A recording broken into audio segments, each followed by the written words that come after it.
tudo sobre a hidroxiapatita de cálcio para tratamento estético. Gente, nós temos diversos tipos de produtos, cada produto tem diversas marcas, cada marca tem uma forma de como agir, né? O ácido hialurônico é uma gelatina que gelatina fica, o Sculptra, o ácido polilático, é um pozinho que a gente espalha para estimular o colágeno, a hidroxiapatita, a policaprolactona, elas já vêm numas seringas. Tirando o Sculptra, os produtos quando desenvolvidos foram desenvolvidos para volume, e a ideia é que o volume que está dentro da seringuinha seja mais ou menos o volume que vai ficar onde a gente vai infiltrar. Essa é a ideia. Então eu posso usar eles concentradinho, como eles vêm assim na seringuinha puros, para dar uma projeção de queixo, de mandíbula, de malar, ou posso usar, no caso da hidroxiapatita, da policaprolactona ou do ácido polilático, espalhadinho pensando na qualidade, na saúde da pele, na circulação, no metabolismo, no colágeno. Então nós temos partículas que estimulam o tecido. Vou tirar daqui os ácidos hialurônicos, que é uma gelatina que gelatina fica, cada um com a sua realogia, com a sua forma de agir. Nós temos o ácido hialurônico mais elástico, o ácido hialurônico com maior poder de projeção, o ácido hialurônico com uma ligação diferente, nós temos o ácido hialurônico com uma reticulação que dura mais, com uma concentração maior, com uma concentração menor. E nós temos também um ácido hialurônico não reticulado, que ele funciona como hidratação. Mas o objetivo desse vídeo é falarmos sobre a hidroxiapatita. A hidroxiapatita, a policaprolactona, o ácido polilático, eles são, a matéria-prima é sólida, nós temos partículas e a gente consegue estudar essas partículas na microscopia antes da aplicação. Isso é mais importante quando eu vou escolher a marca do produto. E a gente consegue saber a reação dessas partículas no tecido depois de filtrado, seja ela ácido polilático, policaprolactona, hidroxiapatita de cálcio. A hidroxiapatita de cálcio tem sido uma das queridinhas assim do meio geral médico, dermatológico, cirurgia plástica do mundo inteiro, porque é uma matéria-prima que tem no corpo, tem no osso, tem no dente, tem no organismo, então também é muito biocompatível. Como é que eu vou ter uma rejeição a um produto que eu já tenho no meu corpo?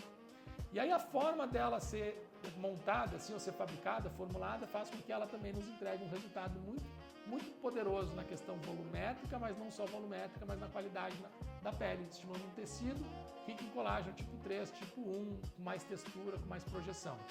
E quais os cuidados eu devo ter com esse produto, né?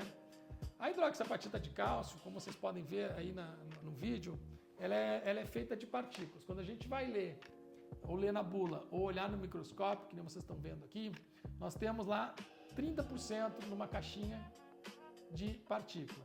Esses 30% de partícula, e aí desde que a partícula tenha 30, 40 micras de diâmetro, isso é muito importante, porque as partículas menor que 20 micras, menor do que o macrófago consegue fagocitar e levar embora, as partículas muito grandes atrapalham até no uso das cânulas, das microcânulas.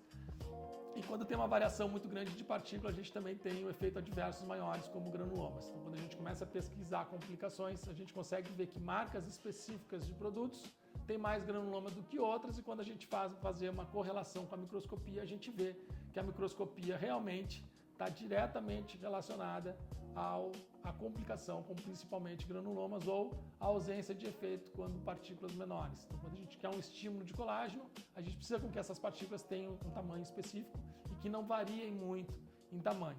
A hidroxiapatita de cálcio, a 30%, a gente espera que os 70% que é a carboxil ou hidroximetilcelulose, conforme for sendo reabsorvida, ela vai sendo substituída por um tecido. Então a gente já começa a ter uma reação em volta dessas 9 milhões de partículas por ml de produto, que vai formando um tecido conjuntivo, rico em colágeno. A gente tem lá a chegada dos macrófagos, tentando formar células gigantes, que vai depositando um tecido na volta de cada uma dessas 9 milhões de partículas. Quando a gente pega uma biópsia onde tem esses produtos, a gente vai ver que mais ou menos 30% é partícula, que mais ou menos 70% é um tecido que se formou ali na volta das partículas.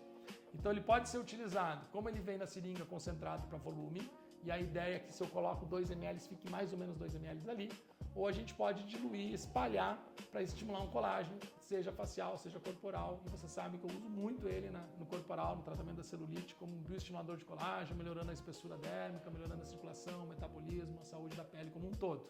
E principalmente aquela abordagem que eu faço na celulite, que vocês estão vendo aqui os resultados, que eu consigo descolar ponto a ponto, o paciente em pé com uma boa iluminação, numa profundidade adequada, para poder entregar esses resultados que vocês estão acostumados. Por que eu gosto muito da hidroxiapatita de cálcio? Eu gosto dela não só para bioestimulador, mas eu gosto dela como volumerizador. Mas eu tenho que ter cuidados. Diferente do ácido hialurônico, que tem antídoto e é mais mole, a hidroxiapatita ela não tem um antídoto e ela é mais durinha. Então ela é boa para projeção de malar, mandíbula, queixo, desde que na quantidade certa e na profundidade certa, porque se eu colocar muito superficial, ela vai formar um tecido e não uma gelatina como o ácido hialurônico. Então ela pode ficar com nódulos, que é diferente do granuloma. Nódulo é quando eu coloco muito produto concentrado, muito superficial, a gente pode sentir nódulos. Eu também posso sentir o ácido hialurônico, mas o nódulo não é tão sólido, né? Não é um nódulo sólido que nem esse das hidroxiapatita.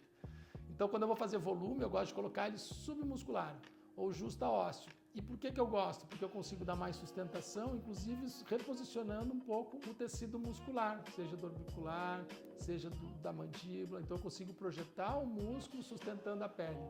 É o efeito que se busca muitas vezes com a cirurgia, não só puxar a pele, a gente quer puxar a pele, mas quer puxar o músculo. Mas se eu preencher por baixo do músculo, de um osso que foi reabsorvendo com o passar dos anos, será que eu não reposiciono esse músculo assim como uma cirurgia?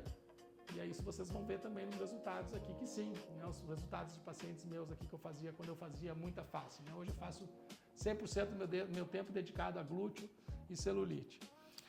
Mas gosto muito dele como volumerizador, ele tem uma duração um pouco maior do que o ácido hialurônico, ele tem, isso é bom, ele tem não só volumeriza, mas como estimula um tecido, então ele melhora a qualidade da saúde da pele. Posso usar ele concentrado para volume, mas posso colocar ele espalhado para colágeno. Desde que as partículas sejam boas, ele acaba tendo um estímulo de colágeno proporcionalmente ao custo investido, às vezes maior do que do ácido polilático. Então ele tem sido muito utilizado principalmente para corpo. É o meu produto de predileção para corpo, para estimular o colágeno, glúteo, celulite. Você sabe que eu uso um monte, uso bastante, costumo usar 10 ampolas para bumbum, 10 ou 20 ampolas para coxa, e isso consegue um resultado muito satisfatório para o paciente. E é isso, né? A gente busca sempre o melhor para o paciente. É muito importante que os profissionais da saúde escolham produtos de qualidade. E no produto, diferente do ácido hialurônico, que embora a gente estude a realogia, mas a realogia que está no papel, quando a gente vai injetar, a realogia ela muda, né? Nós temos a questão de osmolaridade, de puxar água, de não puxar água. Então, o produto que ele tem uma realogia, às vezes, antes da aplicação, depois da aplicação ela pode mudar. Já essas partículas não. A partícula tem 20 micras, ela tem 20 micras, antes ou depois da aplicação. E a resposta em volta dessas partículas, ela é muito proporcional, depende muito das partículas que eu vejo na microscopia antes. Então, o que faz eu escolher o meu produto da hidroxiapatita de cálcio é a qualidade das partículas, a concentração, a pureza, a esterilidade, claro, mas a apresentação, mais a qualidade dessas partículas tem sido o principal. Seja da hidroxiapatita, da policaprolactona, do ácido polilático, é elas que fazem com que eu escolha o produto que vai ser o mais satisfatório para o meu paciente. Então eu consigo preencher, eu consigo estimular o colágeno, eu consigo reposicionar o tecido, preenchendo em planos profundos. Já as gelatinas, os géis, eles não ficam embaixo do músculo. A gente acaba preenchendo muito no subcutâneo. E mesmo que eu coloque intramuscular, com a mastigação ele não vai ficar lá dentro do músculo. Então acaba empurrando o ácido hialurônico para fora, porque ele é líquido. É o que acontece nos produtos géis, aqualift, silicone líquido, esses clandestinos. Ele vai escorrendo porque ele é líquido, ele não fica na região implantada, como os produtos que o resultado final é sólido, como o ácido polilático, hidroxiapatita de cálcio, policaprolactona. Então eu gosto muito dele, precisa ter uma habilidade manual melhor do que do ácido hialurônico, não tem antídoto, mas dura um pouco mais, isso é bom, reposiciona, estimula colágeno, e é isso que eu quero. Então eu acabo usando muito em malar, mandíbula, queixo, usava, acabo usando muito como bioestimulador. Então a gente tem uma caixinha com 1 ml a 30%, eu vou ter 300 miligramas de partícula. E quando eu vou pegar uma caixinha de ácido polilático, eu tenho 150. Então eu tenho o dobro de partícula com um custo menor do que um ácido polilático, que tem 150 miligramas de partícula. Então, proporcionalmente, custo-benefício, eu acabo optando muito por a hidroxiapatita de cálcio, bem espalhada na região de coxa e bumbum, que eu vou comentar no próximo vídeo, como é que eu faço o tratamento da celulite utilizando a hidroxiapatita de cálcio.